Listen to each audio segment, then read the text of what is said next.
YCP ప్రభుత్వ తీరుపై మండిపడ్డారు. చిలకలూరుపేట కూటమి అసెంబ్లీ అభ్యర్థి మాజీ మంత్రి ప్రత్తిపాటి పుల్లారావు 5 సంవత్సరాల కాలంలో ప్రభుత్వం ఇచ్చిన హామీని నిలబెట్టుకోలేదని అబద్ధపు మాటలు చెప్పి జగన్మోహన్ రెడ్డి అధికారంలోకి వచ్చారంటూ మండిపడ్డారు. వైసీపీని ప్రజలు నమ్మే పరిస్థితులు లేరని కూటమి ప్రభుత్వం ఏర్పాటు చేయబోతుంది అంటూ తెలిపారు. చంద్రబాబు గారు స్పష్టత ఇవ్వాలి. ముస్లిం మైనారిటీ రిజర్వేషన్ కాపాడింది చంద్రబాబు గారు, అమలు చేసే చంద్రబాబు గారు. జగన్మోహన్ రెడ్డి గారి లాగా కాపులకున్న రిజర్వేషన్ అమలు చేయకుండా చేసినటువంటి ఘనత అయింది. 4% రిజర్వేషన్ కొనసాగుతుంది. జగన్మోహన్ రెడ్డి దమ్ము ధైర్యం ఉంటే మేము అడుగుతున్నాం, బీజేపీతో మేము పొత్తుండమని ఈరోజు బహిరంగ ప్రకటన చేయమనండి.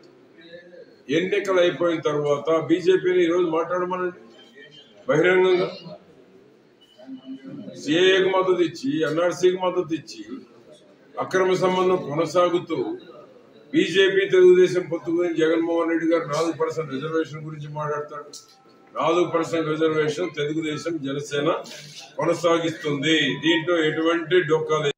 4512 ఫ్లాట్లను 2014-19 సమయంలో గౌరవనీయులు ప్రత్తిపాటి పుల్లారావు గారు 85% కంప్లీట్ చేస్తే, నువ్వు కనీసం 15% పైపైన చిన్న ఏదో స్క్రూ బిగించాలంటే పనులు కూడా చేయలేని నువ్వు, వాటిని ఇంతవరకు ఒక్కటి కూడా హ్యాండిల్ చేయలేని నువ్వు ఏ ముఖం పెట్టుకొని చిలకలూరుపేటకి మళ్ళీ రావాలని నువ్వు అనుకుంటున్నావు?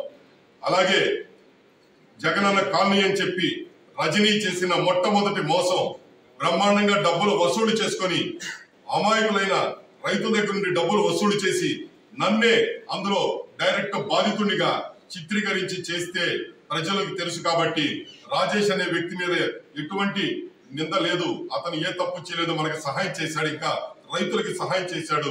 రజనీ